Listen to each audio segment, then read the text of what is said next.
Hi, ഇന്നത്തെ നമ്മുടെ recipe ചക്കക്കുരുവും റവയും വെച്ചിട്ടുള്ള നല്ല ടേസ്റ്റി ആയിട്ടുള്ള ഒരു പലഹാരത്തിൻ്റെ റെസിപ്പിയാണ്. അപ്പോൾ നമ്മുടെ വീട്ടിലുള്ള ചേരുവകളൊക്കെ വെച്ചിട്ട് തന്നെ എളുപ്പത്തിൽ ചെയ്യാൻ പറ്റിയിട്ടുള്ള ഒരു പലഹാരമാണിത്.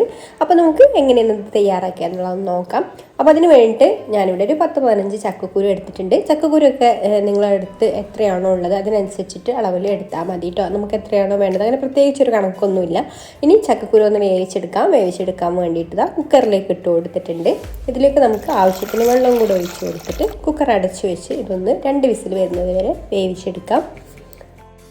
അപ്പോൾ അതവിടെ വെന്ത് വരട്ടെ. ആ ഒരു സമയം കൊണ്ട് ഞാനൊരു പാൻ അടുപ്പത്ത് വെച്ചിട്ടുണ്ട്. ഇതിലേക്ക് നമുക്കൊരു 1/2 കപ്പ് റവ ഇട്ട് കൊടുക്കാം. റവ വറുക്കാത്ത റവയാണ് കേട്ടോ. ഇത് വറുത്തതോ വറുക്കാത്തതോ ഏതോ ആയിക്കോട്ടെ, എന്നാലും ഒന്ന് വറുത്തെടുക്കണം കേട്ടോ. അപ്പോൾ ഈ ഒരു റവ കുറച്ചൊന്ന് മൂക്കുന്നത് വരെ നന്നായിട്ടൊന്ന് വറുത്തെടുക്കുക. കരിഞ്ഞു പോകരുത്. ഒരു മീഡിയം ഫ്ലെയിമിലിട്ടിട്ട് വറുത്തെടുത്താൽ മതി. ചെറുതായിട്ടൊരു കളറ് മാറി വരണം കേട്ടോ. റവ ഒരുപാട് ബ്രൗൺ കളർ ആവാൻ നിൽക്കണ്ട, എന്നാൽ ചെറുതായിട്ട് ഇതുപോലെ ഒരു ഗോൾഡൻ കളറാവുന്ന സമയത്ത് നമുക്ക് ഫ്ലെയിം ഓഫ് ആക്കാം. ഇതിപ്പോൾ നന്നായിട്ട് വറവായി വന്നിട്ടുണ്ട്. ഇനി കരിഞ്ഞു പോകരുത് കേട്ടോ. നമുക്ക് ഫ്ലെയിം ഓഫ് ആക്കിയിട്ട് ഇത് ചൂടാറാൻ വേണ്ടി മറ്റൊരു പാത്രത്തിലേക്ക് മാറ്റി വെക്കാം. ഈ ഒരു പാത്രത്തിൽ തന്നെ വെക്കരുത് കേട്ടോ. ഈ ഒരു പാത്രത്തിൽ തന്നെ വെച്ചാൽ അത് കരിഞ്ഞു പോകും. എന്നിട്ട് ഞാൻ ആ ഒരു പാൻ തന്നെയാണ് എടുത്തിട്ടുള്ളത്. അതിലേക്ക് നമുക്ക് 1 ടീസ്പൂണ് നെയ്യ് ഇട്ട് കൊടുക്കാം. നെയ്യൊന്ന് മെൽറ്റായി വന്നതിന് ശേഷം നമുക്കിതിലേക്ക് കുറച്ച് കിസ്മിസ് ഇട്ട് കൊടുക്കാം. ഇപ്പോൾ കിസ്മിസ് ഇവിടെ മൂത്ത് വന്നിട്ടുണ്ട് കേട്ടോ. ഇനി നമുക്ക് ഫ്ലെയിം ഓഫ് ആക്കിയിട്ട് ഇത് കോരി മാറ്റി വെക്കാം. പിന്നെ നിങ്ങൾക്ക് വീഡിയോ കണ്ടിട്ട് ഇഷ്ടമായിട്ടുണ്ടെങ്കിൽ ഒന്ന് ലൈക്ക് ചെയ്യാൻ മറക്കരുത്. ഇഷ്ടപ്പെട്ടില്ലെങ്കിൽ ഡിസ്ലൈക്കും ചെയ്യാം. അതുപോലെ ഈ ചാനൽ സബ്സ്ക്രൈബ് ചെയ്യാതെ കാണുന്ന കൂട്ടുകാരാണെങ്കിൽ ഒന്ന് സബ്സ്ക്രൈബും കൂടെ ചെയ്തേക്കണേ.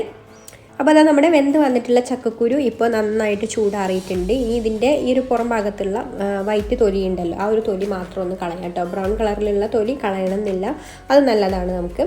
അപ്പോൾ ഇതെല്ലാം തൊലി കളഞ്ഞിട്ട് മാറ്റി വെക്കാം. അപ്പോഴേക്കും നമ്മൾ നേരത്തെ വറുത്തെടുത്തിട്ടുള്ള റവ ഇപ്പോൾ ചൂടാറി വന്നിട്ടുണ്ട്. ഇനി നമുക്കിതൊന്ന് പൊടിച്ചെടുക്കണം. അത് പൊടിച്ചെടുക്കാൻ വേണ്ടിയിട്ട് മിക്സിയുടെ ചെറിയ ജാറിലേക്ക് ഇട്ട് കൊടുത്തിട്ടുണ്ട്. ഇനി നമുക്കിത് നല്ല ഫൈനായിട്ട് ഇതുപോലെ ഒന്ന് പൊടിച്ചെടുക്കാം. എന്നിട്ട് നമുക്കൊരു ബൗളിലേക്ക് മാറ്റാം. ഇനി നമുക്കിതിലേക്കൊരു 1/4 കപ്പ് പഞ്ചസാര ചേർത്ത് കൊടുത്തിട്ട് പൊടിച്ചെടുക്കാം. പഞ്ചസാര പൊടിച്ചതും നമുക്ക് ഈ ഒരു റവയിലേക്ക് ഇട്ട് കൊടുക്കാം. ഇനി നമുക്ക് ഇതേ ജാറിൽ തന്നെ നമ്മൾ തൊലിയൊക്കെ കളഞ്ഞ് മാറ്റി വെച്ചിട്ടുള്ള ചക്കക്കുരു ഇതുപോലെ ചെറുതായിട്ടൊന്ന് മുറിച്ചെടുത്തിട്ടുണ്ട്. അത് ഇട്ട് കൊടുത്തിട്ട് പൊടിച്ചെടുക്കാം. ചക്കക്കുരു പിന്നെ നല്ല ഫൈനായിട്ടൊന്നും പൊടിച്ചെടുക്കാൻ പറ്റൂല കേട്ടോ. അപ്പോൾ പൾസ് ചെയ്ത് ഇങ്ങനെ പൊടിച്ചെടുത്താൽ മതി. ചെറിയൊരു തരിയോട് കൂടിയിട്ടാണ് നമുക്ക് ചക്കക്കുരു പൊടിഞ്ഞ് കിട്ടുക. അപ്പോൾ അത് ഇട്ട് കൊടുത്തിട്ടുണ്ട്. പിന്നെ കുറച്ച് തേങ്ങ ഇട്ട് കൊടുത്തിട്ടുണ്ട്. തേങ്ങയുടെ അളവൊക്കെ ഓരോരുത്തരുടെ ഇഷ്ടത്തിനനുസരിച്ചിട്ട് ചേർക്കാം കേട്ടോ. തേങ്ങ ചേർക്കുന്തോറും ടേസ്റ്റ് കൂടും. പിന്നെ ഒരു 1/4 ടീസ്പൂൺ ഏലക്കാപ്പൊടിയും കൂടെ ചേർത്ത് കൊടുത്തിട്ടുണ്ട്. അപ്പോൾ 1/4 ടീസ്പൂൺ ഏലക്കാപ്പൊടി ഞാനത് പഞ്ചസാരവും കൂടെ ചേർത്തെടുത്ത് പൊടിച്ചിട്ടുള്ള ഏലക്കാപ്പൊടിയാണ് കേട്ടോ 1/4 ടീസ്പൂൺ ചേർത്ത് കൊടുത്തിട്ടുള്ളത്. വെറും ഏലക്കാപ്പൊടിയാണെന്നുണ്ടെങ്കിൽ 1/2 ടീസ്പൂണോ 1/4 ടീസ്പൂണൊക്കെ ചേർത്ത് കൊടുത്താൽ മതി. എന്നിട്ട് നന്നായിട്ട് ഇതൊന്ന് മിക്സ് ചെയ്ത് കൊടുക്കാം. ഇനി നമുക്കിതിലേക്ക് നമ്മൾ നേരത്തെ വറുത്ത് മാറ്റി വെച്ചിട്ടുള്ള കിസ്മിസ് ഉണ്ടല്ലോ, അത് ചേർത്ത് കൊടുക്കാം. അതുപോലെ തന്നെ നമ്മളത് ആക്കിയെടുക്കാൻ വേണ്ടിയിട്ട് ഈ ഒരു കിസ്മിസ് വറുത്തെടുക്കാൻ കുറച്ച് നെയ്യ് ഉപയോഗിച്ചിട്ടുണ്ടായിരുന്നു. ആ ഒരു നെയ്യും ഇതിലേക്ക് ചേർത്ത് കൊടുത്ത് മിക്സ് ചെയ്ത് കൊടുക്കുന്നുണ്ട്. ഇനി നമുക്ക് കൈ വെച്ചിട്ട് ഇതുപോലെ ഒന്ന് കുഴച്ച് കൊടുക്കാം. അപ്പോൾ അങ്ങനെ കൈ വെച്ചിട്ട് കുഴച്ചെടുക്കുന്ന സമയത്താണ് നമുക്ക് ആ ഒരു പഞ്ചസാര പൊടിച്ചതൊക്കെ ഒന്ന് മെൽറ്റായിട്ട് നമുക്കിത് ഉരുട്ടിയെടുക്കാനുള്ള ആ ഒരു പാകത്തിൽ കിട്ടുള്ളൂ.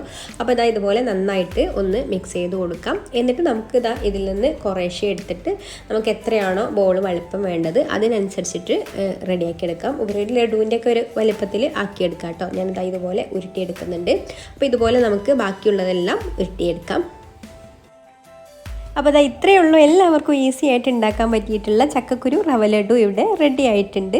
അപ്പോൾ എല്ലാവരും ഒന്ന് ട്രൈ ചെയ്ത് നോക്കിയിട്ട് ഫീഡ്ബാക്കൊക്കെ അറിയിക്കണേ. അപ്പോൾ ഇനി മറ്റൊരു നല്ല റെസിപ്പിയുമായിട്ട് അടുത്ത വീഡിയോയിൽ കാണാം. താങ്ക്